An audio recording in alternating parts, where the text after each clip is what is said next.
So in this lesson, I come to take a look at 11th chords.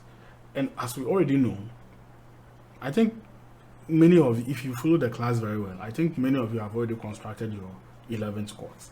Or I think you already know, or you have 100% guess on how we are coming to construct our 11th chords.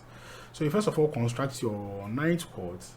And bear in mind, we have the same 4 chord classes for the 11th chords, and then we will have the same 4 chord classes for the 13th chords. Okay, so you have the major 11th, dominant 11th, minor 11th, and then minor major 11th. So this was our C major 9th, right? It was a major 7th with the 9th added. But what do you think will happen here? There surely has to be a change here. Our right hand is full. Now our left hand has to come in and support.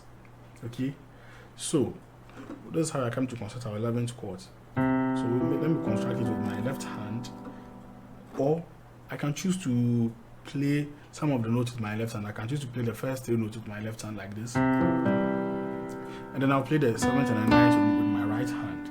Okay. And in order to construct the 11th chord, we just have to add the 11th note to it. So this becomes a C major 11th chord. Now this chord doesn't sound nice in my ears at all. It doesn't sound pleasant. Okay. It's a C major 11th chord. So what's the next chord? Dominant 11th chord. So how do you construct a dominant 11th chord?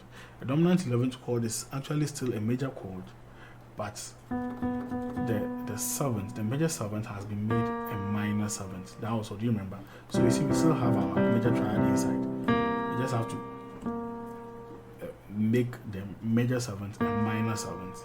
And then we add our 9 and the 11 to it. And then we have what? Our C dominant 11th or C11th. Remember, I said the dominant chord can also be called, you can also mention the dominant chord without bringing the word dominant.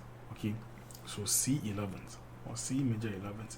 Then how do you construct our minor 11th chord? Now, it's very easy to construct a minor chord if you're able to construct a dominant 7th chord. You just have to know what the third by symmetry, right? So with the same principle, we just add our 9 and the 11 to it, and then we get what? Our C minor 11th chord, right? So from here, can you guess how we will construct our C minor major 11th? By bringing this flat 7 back to the major 7th.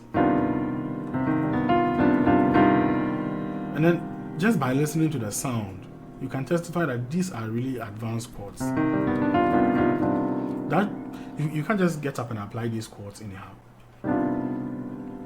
You might end up messing up your music if you don't know how to use it well. This is just like fire. The chords that we are learning, they are all like fire. If you use it well, it can be very productive. But if you try to abuse it, you will end up even burning your whole house. So if you abuse these chords, just study the sounds and the richness of it. If you abuse them, you may end up destroying your music altogether. Okay, so this is it for 11th chords. With the same principle, we are coming to take a look at 13th chords. Okay, so let's take a look at 13th chords.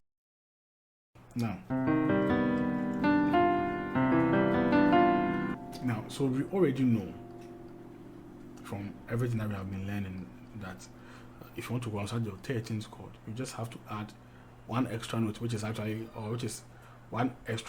probably the 13th note, to your 11th chord classes. That's all. So you see, I've already constructed my major 11th chord, which is my C major 11th chord, and I believe you have also done so. I'm just coming to add the 13th notes to it. Okay, and from here we can go on and construct our C dominant 13th chord. Now the chords are really becoming plenty. How do you construct a C dominant 13th chord? right? By taking so the dominant, always whenever the word dominant is mentioned, let the number 7 come into mind. It is actually the 7 that is causing the change, whether something is major or minor or dominant. Okay, so this is our C dominant 13th chord, or C 13th. You can clearly see that we have our C major, C dominant 7th, or the C dominant 9th, dominant 11th, and then becomes dominant 13th chord. How do you construct the minor? By raising the third, or by lowering the third and putting it on the E flat, or by lowering the third by a semitone. Get our C minor 13th chord. And then from there we can construct our C minor major 13th chord, right? Yes. Now the construction of the chords itself is not a problem here. The issue here is how you take your time now and then play it across the rest of the keys. Okay, play it on all the keys. Make sure you play it on all the keys. So you can pick, let's say, G, and then start constructing your chords there. You construct your major chord, major triad, you construct your major 7th, you construct your major 9th. And from here, you know that you probably have to start changing your finger, switching fingers, in order to be able to play the major 11th chord. And then from there, what do you have to do? You have to add the 13 to it. Right? See there. So this is a G major 13th chord. The same way, you can construct your G dominant 13th by lowering the 7 by semitone. Okay, so G dominant 13. Now you add your 9. You have a G dominant 9th, and then you add your 11, G dominant 11th, and then you add your 13th, G dominant 13th, or G 13th chord. Don't forget, the dominant chord has two names. Is that the dominant itself and without the dominant? Okay, so the G 13th chord and the major minor 13th, and so on. And then you take it across the rest of the keys. That one is very, very important to me. Otherwise, if somebody plays a song in a key that you are not familiar with, you realize that you are lost. Though you know you might know the chord of head or by theory, but because you don't play that key, you are not even able to interpret what the person is doing. So this thing is very important to me. Make sure this exercise is very important to me. Make sure you transfer them across the rest of the keys. Okay. Now, our next lesson, I come to take a look at a very important concept which you already know. I come to apply them here, and it is called inversions. Inversions. So I come to invert all these advanced chords. Okay. I come to invert all these advanced chords. Yeah.